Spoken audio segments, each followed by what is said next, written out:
Hello friends, welcome back to my YouTube channel. आज हम GK के कुछ सवाल लेके आए हैं जो आपके स्क्रीन में दिख रहे हैं। ठीक है, तो एक एक करके देखते हैं कि इसमें क्या क्या चीज़ें हैं। मैं जल्दी जल्दी इसको ख़त्म करने के लिए जल्दी जल्दी आपको आंसर बताता जाऊंगा, है ना। जैसे पहला दिया हुआ है, परमाणु पर्यावरणीय जलवायु का कारक नहीं है। तो जलवायु जो होता है वो किस पे डिपेंड करता है? तापमान पे, आर्द्रता पे, वायु की गति पे। लेकिन जलवायु ऊंचाई पे डिपेंड नहीं करता, तो ऊंचाई इसका आंसर हो जाएगा। ठीक है, पर्यावरण के मृदा कारक हैं। अब मृदा कारक क्या होंगे? जो मिट्टी से संबंधित होंगे। तो मृदा जल, मृदा वायु, मृदा का पीएच मान, तो ये सब हम निकालते हैं, देखते हैं। ठीक है, तो यहाँ पे क्या हो जाएगा? उपरोक्त सभी इसका आंसर हो जाएगा। पर्यावरण में वायु प्रदूषक हैं। वायु प्रदूषक कौन कौन से होंगे? वाहनों से निकला हुआ धुआं, औद्योगिक कारखाने से निकला हुआ धुआं, ठीक है, ताप बिजली घर से निकला हुआ धुआं। तो इसका आंसर क्या हो जाएगा? उपरोक्त सभी। और चौथा जो क्वेश्चन है वो है, फ्रिज में कौन सी हानिकारक गैस निकलती है? काफ़ी इंपॉर्टेंट है और ये बार बार पूछा जाता है एग्जाम में। तो ओजोन फ्रिज में नहीं निकलता। N2 नाइट्रोजन भी नहीं निकलता। CO2 गैस जो है धुआं में निकलता है। ठीक है, यहाँ है CFC, क्लोरोफ्लोरोकार्बन जिसको फ्रीऑन भी कहते हैं। ये क्या होता है? लिक्विड फॉर्म में फ्रिज में भरा हुआ रहता है, जिसके लीक होने से वो निकलता है और यही उसमें ठंडा करने का काम करता है। ठीक है, अब नदियों में पोल्यूशन किन के कारण होता है? तो नदी जो होते हैं ना, शहरों के किनारे मान के चलो नदी है। ठीक है, कौन कौन से कारक होते हैं जो उनके पोल्यूशन के कारण होते हैं? तो घरेलू अपमार्जक, ठीक है, नगरों के मल मूत्र और जले शव डालने से। तो इन सभी से क्या होता है? नदियों में पोल्यूशन आता है। तो ये क्या हो जाएगा? उपरोक्त सभी होगा, है ना। और सॉइल पोल्यूटेंट नहीं है। यहाँ पे पोल्यूशन नहीं है लिखा हुआ है, पोल्यूटेंट नहीं है, है ना। तो सॉइल में पोल्यूशन कौन कौन नहीं करते? रासायनिक खाद करते हैं, BHC बेंजीन हेक्साक्लोराइड ये भी करता है, एल्ड्रीन ये भी केमिकल है। ठीक है, लेकिन गोबर की खाद जो है वो सॉइल को पोल्यूटेंट नहीं करता। ठीक है, पृथ्वी में 20 किलोमीटर से 50 किलोमीटर के ऊपर में कौन सा क्षेत्र जो है उसको हम क्या कहते हैं? 20 से 50 किलोमीटर के एरिया में, है ना। ये सपोज पृथ्वी है तो इसके 20 से 50 किलोमीटर ऊपर में एक एरिया है जिसको हम क्या कहते हैं? एग्जोस्फीयर सबसे बाहर वाला एरिया होता है। मीजोस्फीयर ये मध्य का एरिया होता है। Stratosphere, troposphere. तो इसको हम क्या कहते हैं?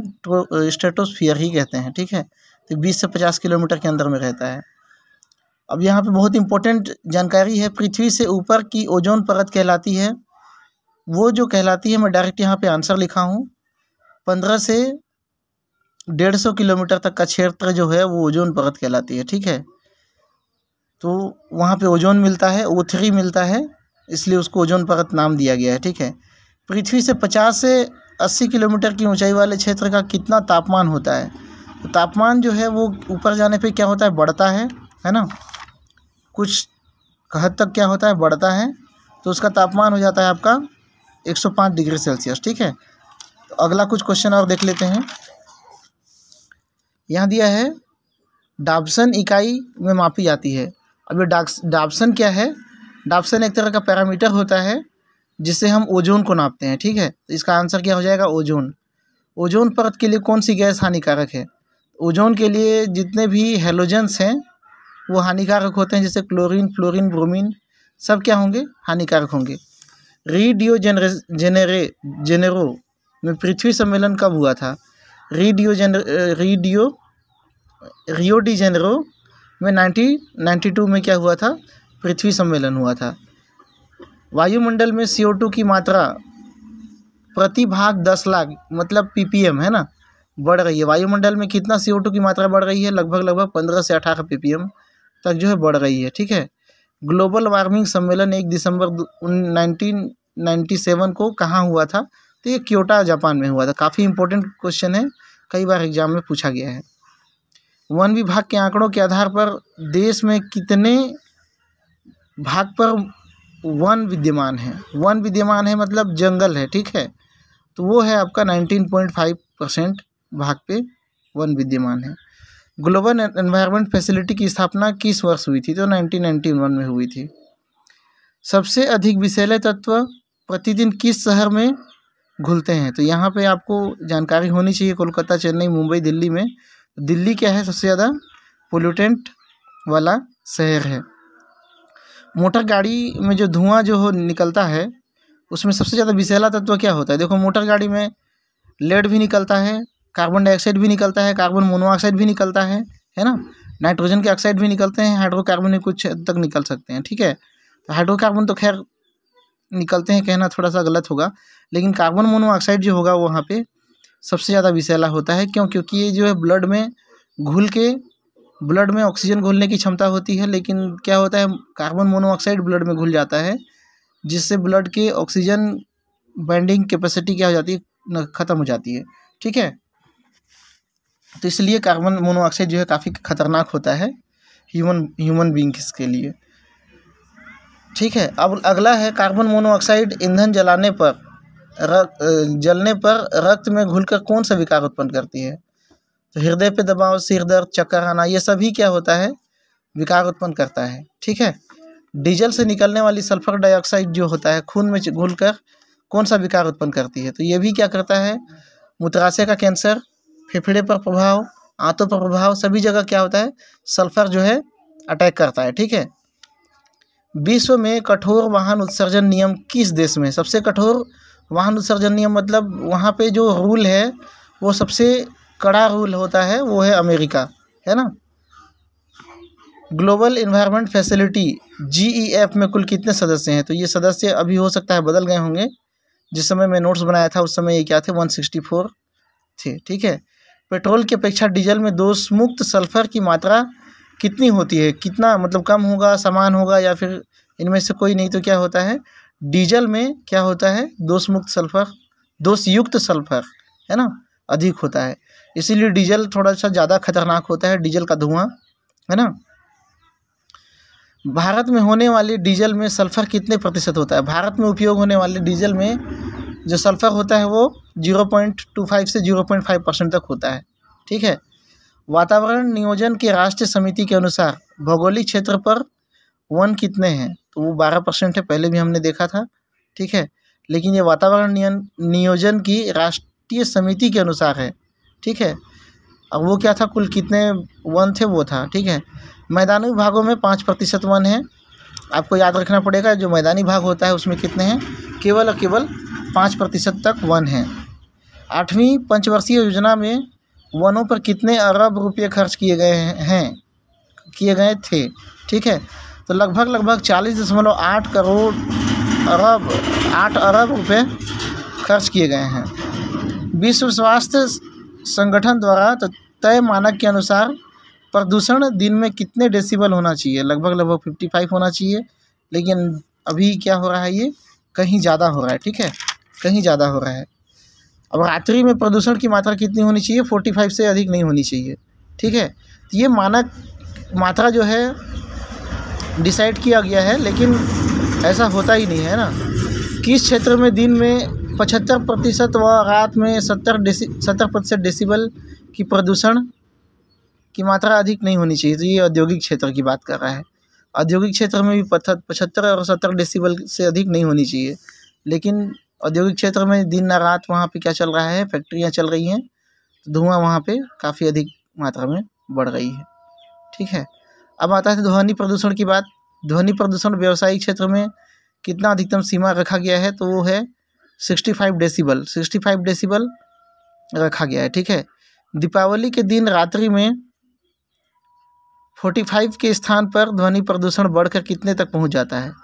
अब दीपावली की रात में पटाखे फूटते हैं, ठीक है, तो उस दिन क्या होता है, 110 डेसिबल तक जो है ध्वनि प्रदूषण का स्तर बढ़ जाता है।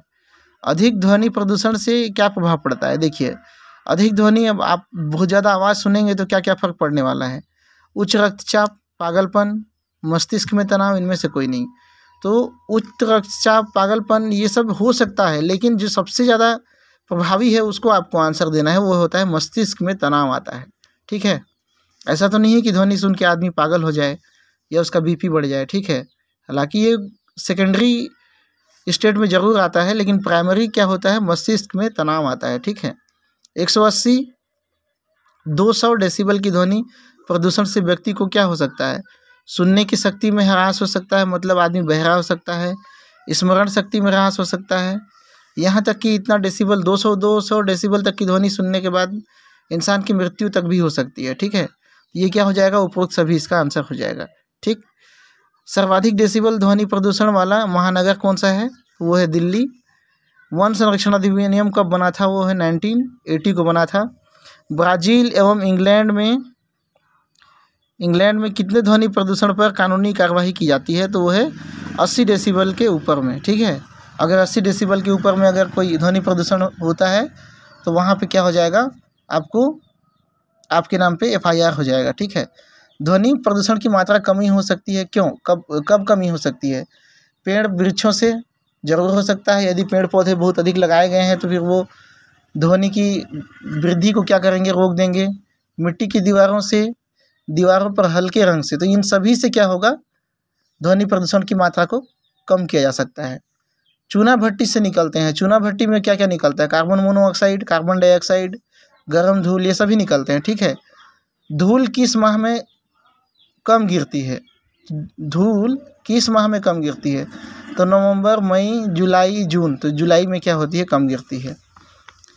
चूना भट्टी के पास रहने वाले लोगों को कौन से रोग उत्पन्न होते हैं, तो यहाँ ब्रोंकाइटिस होता है, सांसों की बीमारी, और कैटरेक्ट्स हो सकता है जो आँखों की बीमारी है, मतलब आँखों में जलन होने लगता है। तो ये और वह दोनों होगा। ठीक है। राष्ट्रीय वन नीति की घोषणा कब की गई थी, तो ये कन्फर्म है 1953 में की गई थी। जंगली जीवन सुरक्षा अधिनियम कब बना है, तो वो बना है 1972 में बना है। वर्ष 1979 में भारत सरकार ने कौन सा अधिनियम लागू किया था, तो वन संरक्षण अधिनियम लागू किया था। ठीक है।